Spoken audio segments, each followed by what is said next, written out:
If they're not disagreeing massively with everyone in their industry or their peers, very likely they're building something incremental, which is not interesting. Before there's hype, headlines, or even a company website, first someone has to believe.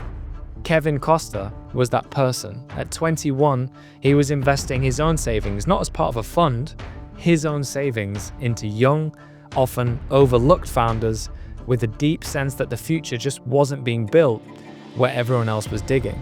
Now, over the years, he's backed over 40 companies, and that scrappy founder-first approach became the blueprint for Belief Capital, a concentrated $20 million fund backing young, technical teams before the rest of the world catches on.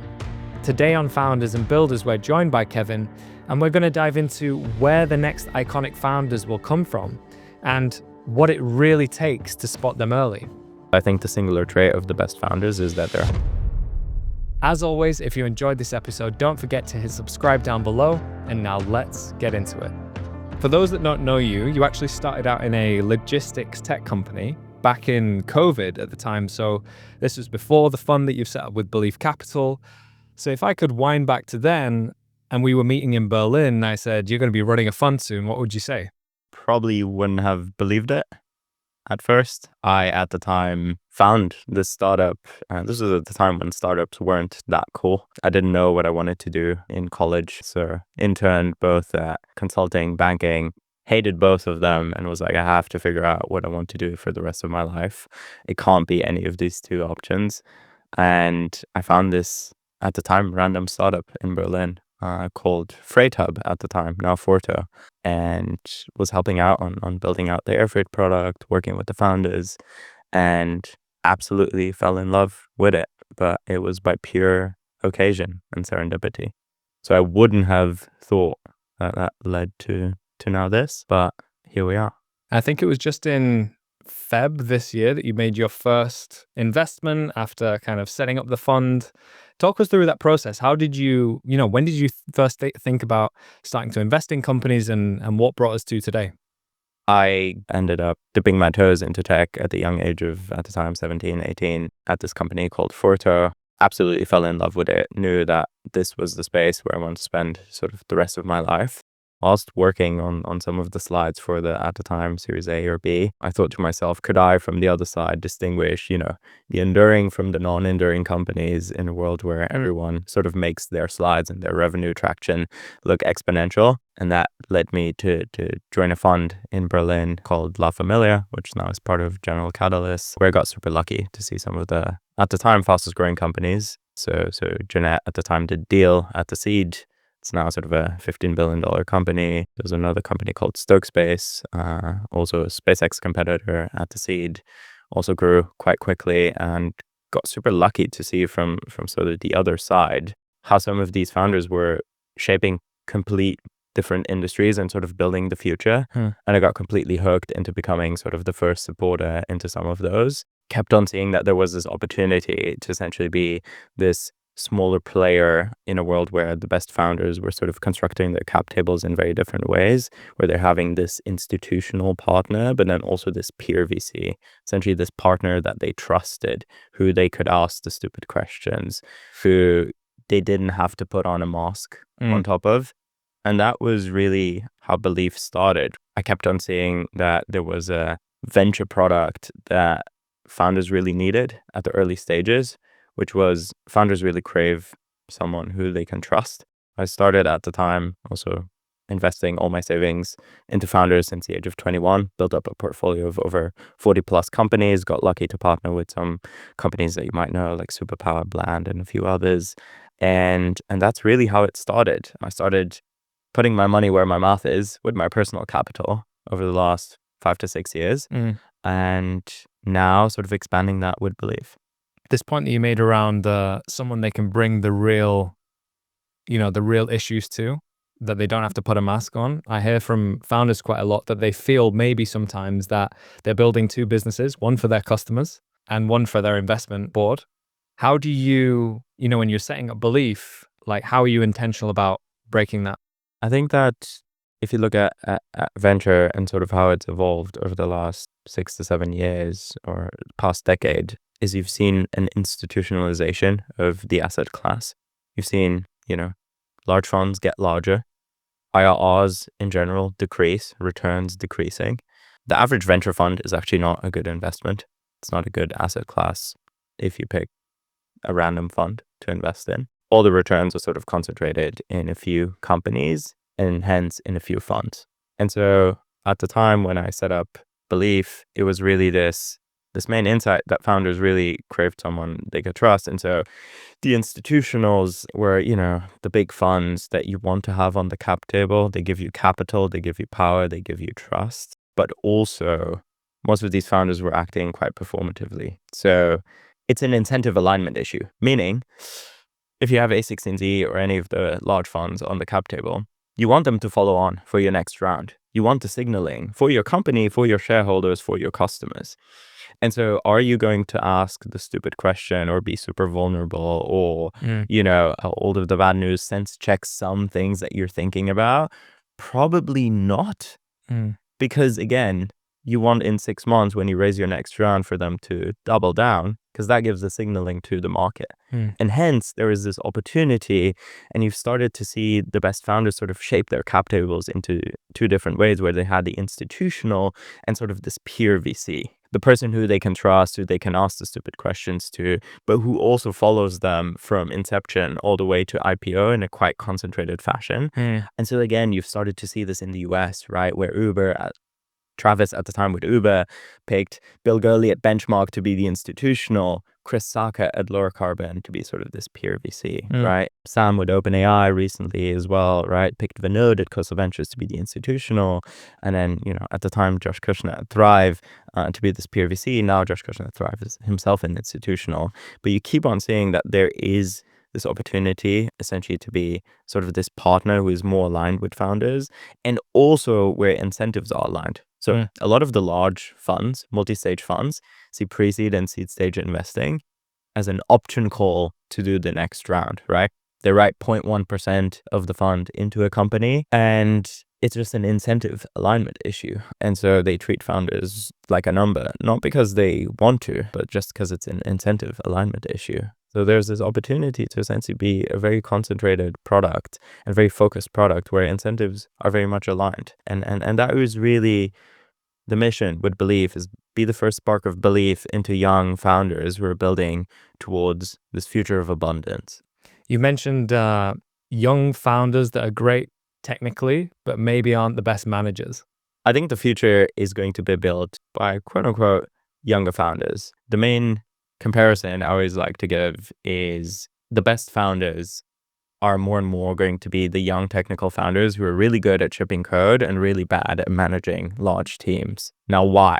I think if you look at the largest outcomes over the last 3 to 4 years, it was mainly built by young technical founders who are really young and whose average org size is not that large. So if you look at companies like Costa, Mercor, and there's a bunch of others, they've scaled from 0 to 100, 300, 500 million in ARR in record times. And they're a team of maybe 10, 15, 20 now.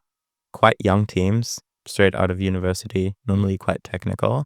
I do think the future accrues to those young technical founders, mainly because I just don't think the next Facebook will be built with a company that has 5,000 to 10,000 employees or 50,000.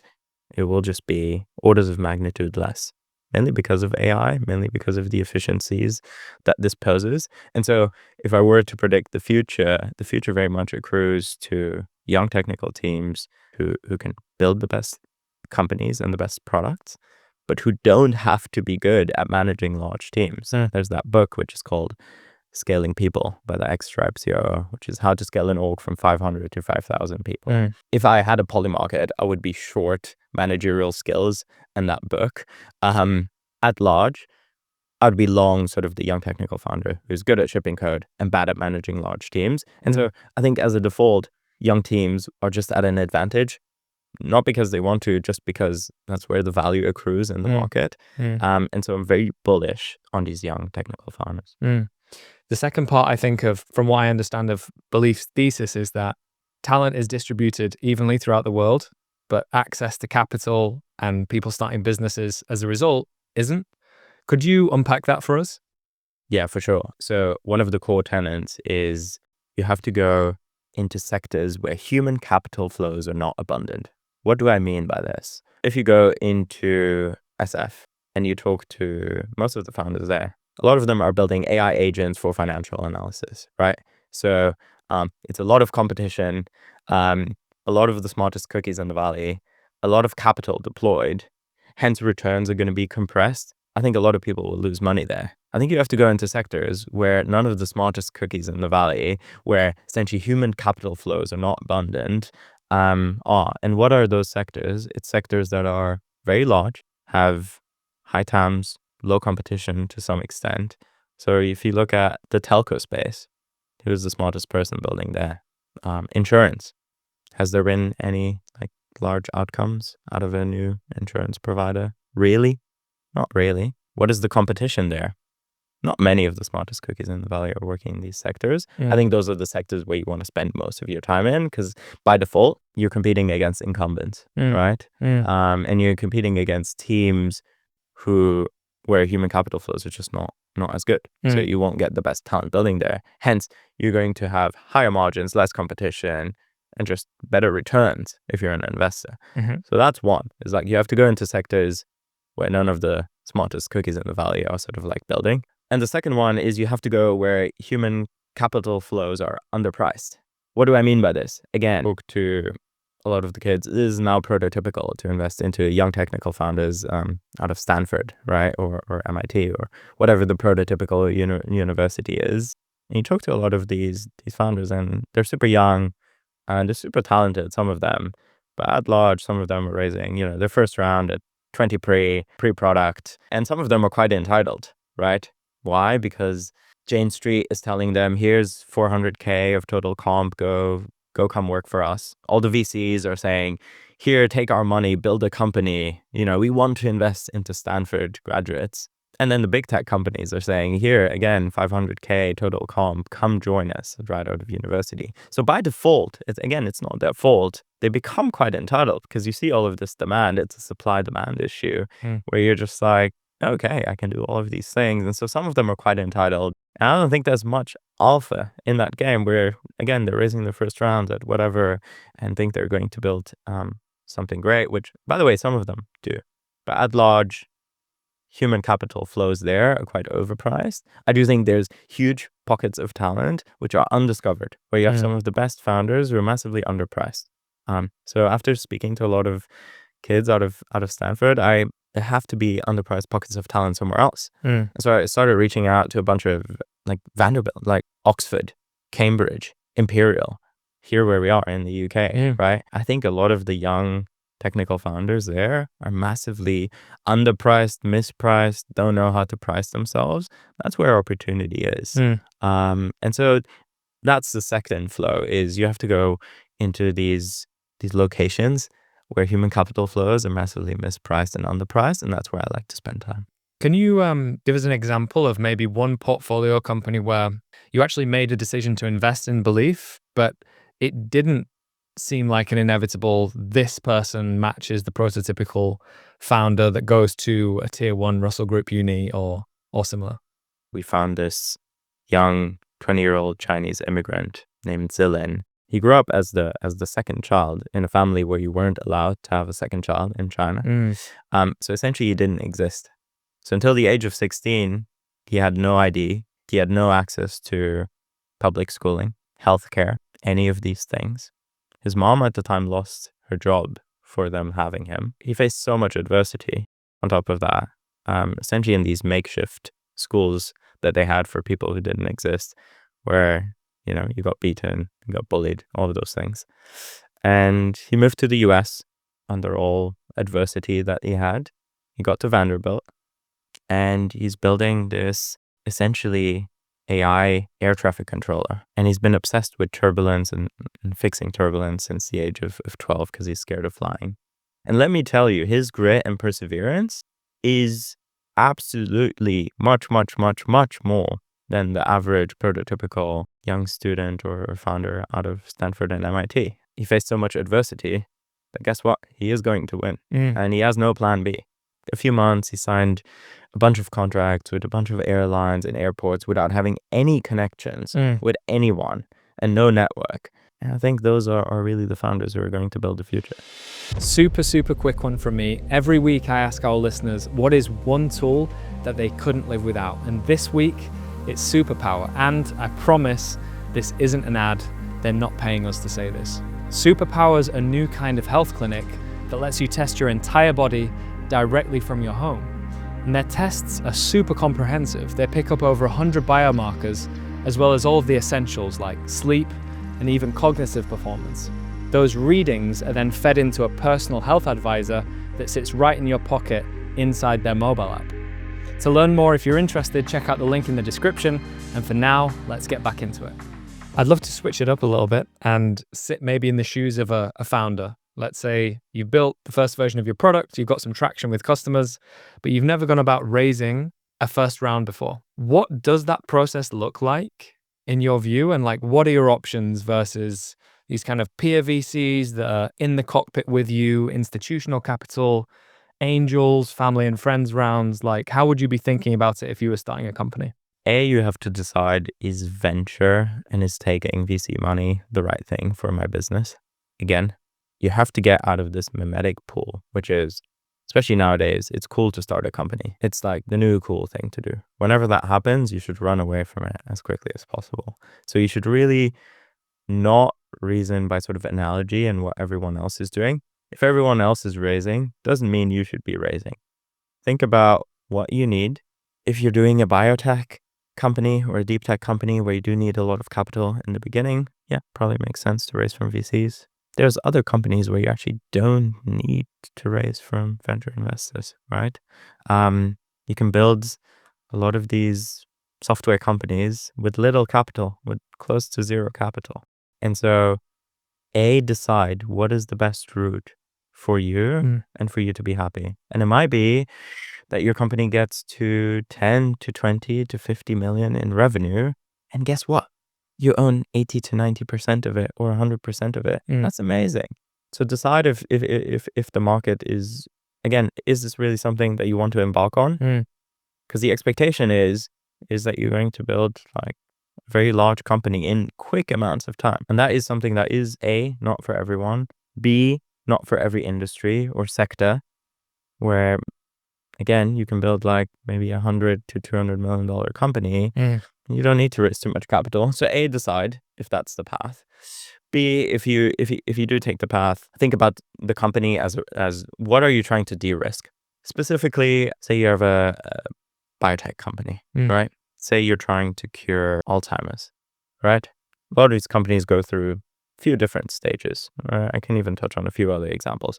The first one will be, okay, can I get first the investment that I need to, set up the lab, invest, in the first few, hire the first few researchers, hire the first few engineers. That is something that you need to de-risk. Can I get the best talent? Can I get some sense of demand, right? Again, in biotech, it takes so many years. But like, what is the thing that we're trying to de-risk with this round? So we have an hypothesis, we're trying to de-risk it. We might need, to hire 5 engineers. We might need 1 million, right?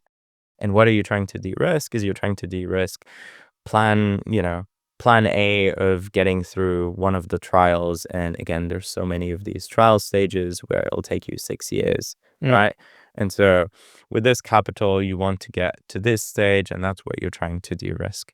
As you build the company more, you want to de-risk more of the things, right? It might be commercialization, it might be a few other things. So always think about what you're trying to prove. Yeah, we've landed these customers. Can we expand them? Can we expand them? Is there more there? Is there more in the product? Can we expand the product? And so I would always look at it like, what are the main risks? And with most companies, there's like 1 to 2 to 3 main risks that you're trying to de-risk at every stage. And that's how I would then look at who are the best people suited to de-risk that, right? It might be that for a deep tech company, a biotech company, some of the best investors might be, I don't know, it might be Costa Ventures in the US who've done a lot of bio. It might be 50 years. There's this fund only focused on deep tech, and they've done it with a bunch of companies.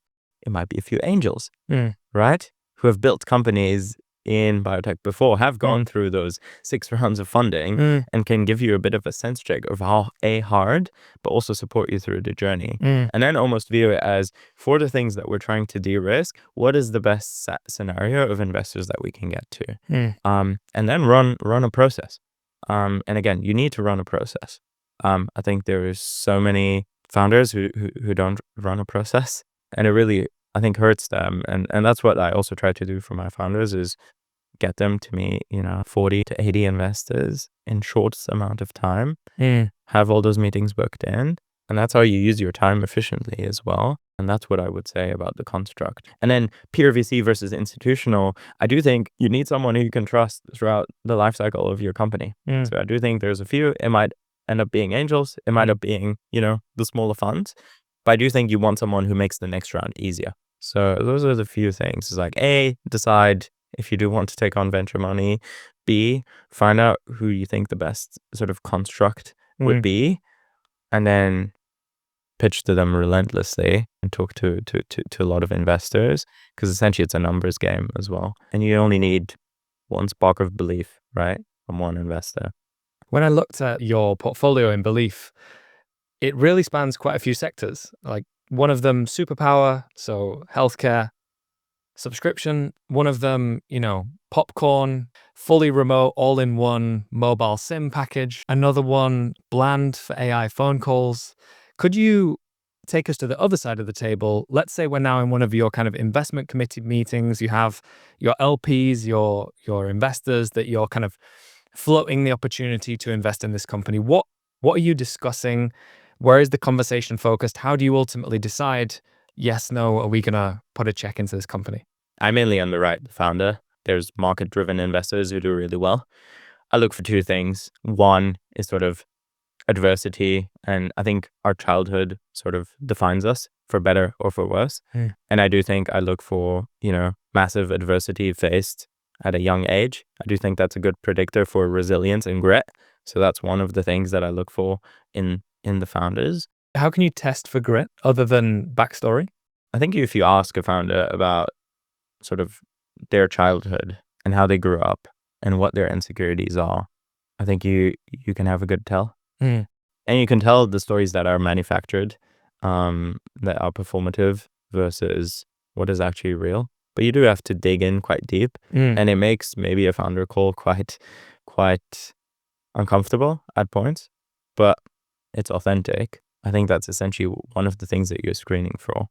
So you can ask a wide range of questions. You can meet the founder in person. You can see from small cues how they interact with, if we're at a restaurant, how they interact with the waiter. I think there's small cues that you can screen for there. And the other one is, I think the singular trait of the best founders is that they're highly disagreeable. Yeah, tell us about that. Last time we spoke, you said it's kind of a red/amber flag if someone says, great question. Yeah, you should run away, leave the room as quickly as possible if that happens. Mostly, I think the best founders are highly disagreeable. Now, why? I think that what you're screening for is really two things. I think disagreeability gives you a strong worldview, which means by default, the best founders have to massively disagree with everyone in their industry if they're building an N of one company, a truly generational company that defines or creates a category.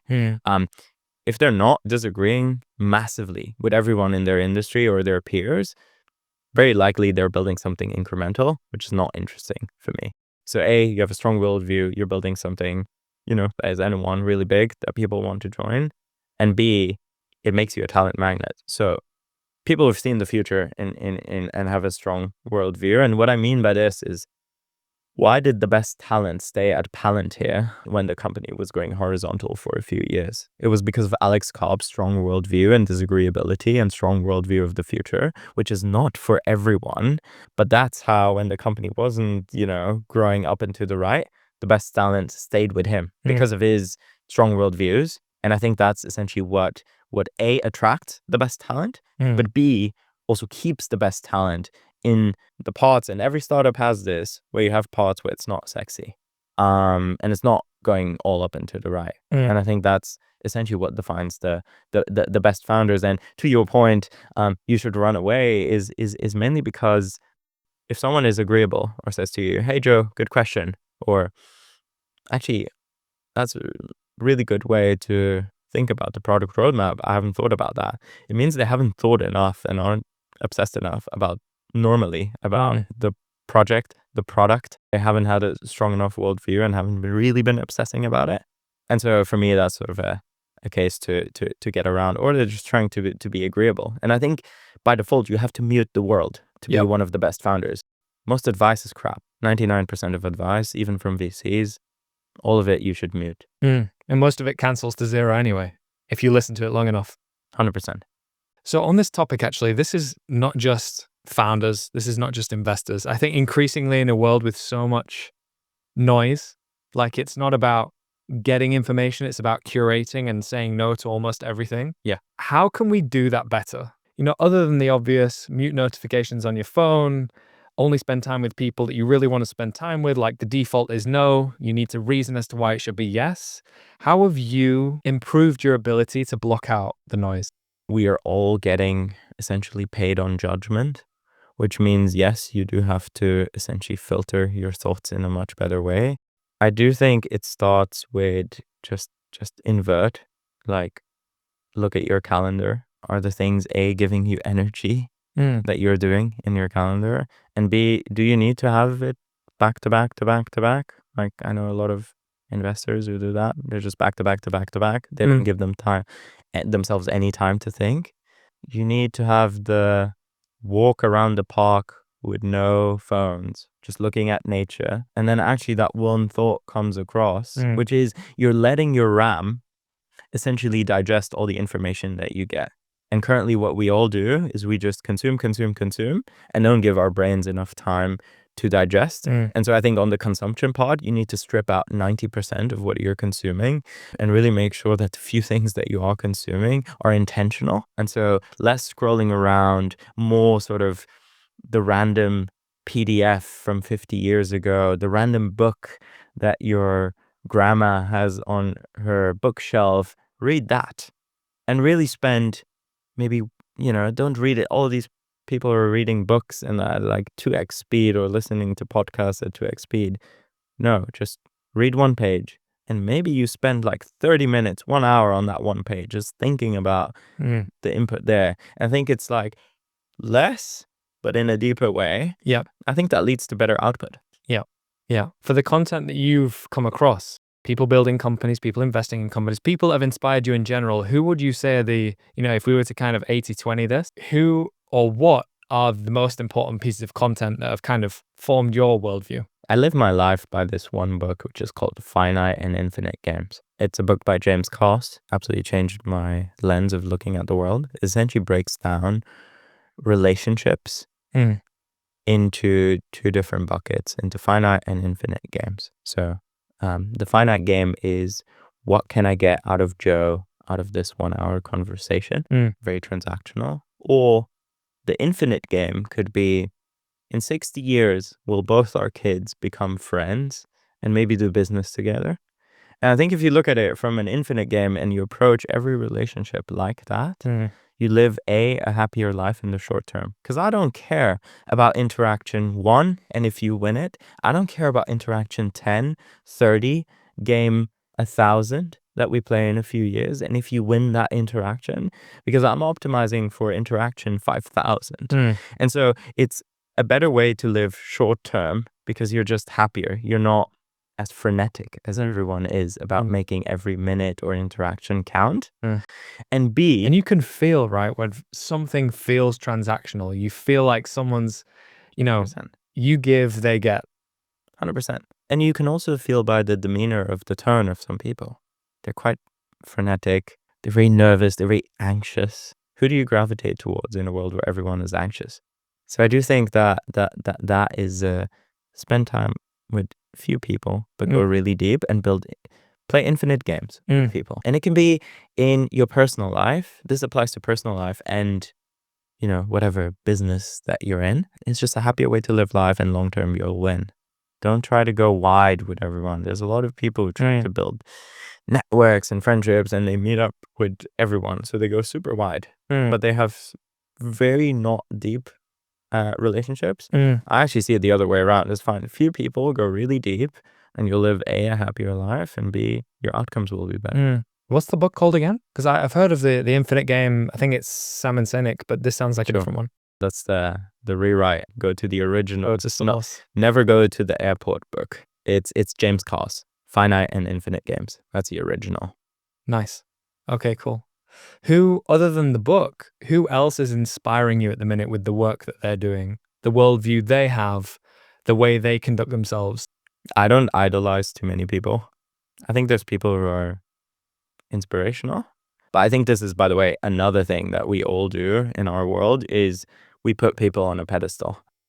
And, the saying goes, never meet your heroes. I think once you meet a lot of these people that you put on a pedestal, you see that A, they have their flaws. They're not as perfect as you think they are. And I've gotten lucky to meet some of my quote unquote heroes. And you can sort of see that. And so all of this goes to say, I do look up at how some people conduct their lives, especially people who go against the grain to some extent in a world where everyone is loud and talks a lot. The people who don't talk a lot, who are quiet, who are silent, everyone just wants to talk a lot without saying something. I think those people get me quite excited, and I look up to them to some extent.